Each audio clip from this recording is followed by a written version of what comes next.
Welcome. In this video, I'll show you 2 ways to create a task dependency here in Zoho Projects. All right, so first up, under task right here, we have the list view.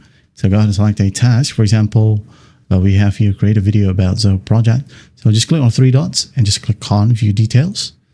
Okay, once done, scroll down and you will be able to find in this tab, okay, dependency. Just click on it.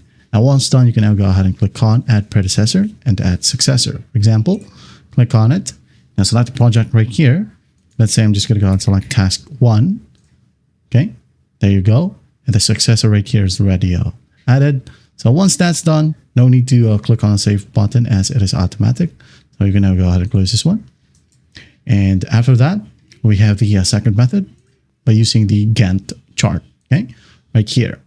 As you can see, we have here a preview on how the dependency works. And if you want to as well, you can go ahead and make a dependency right here. Okay, so just hover over a task. Let's say, for example, this task right here. So we have here, as you can see, when we move our mouse near to a task, we have here these dots. Okay, you can just go ahead and easily use one dot, click and hold, and drag it to a specific task.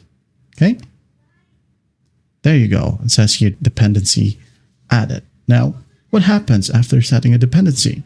The start and end dates of a dependent task will automatically adjust if the predecessor task date change, okay, making your schedule more dynamic.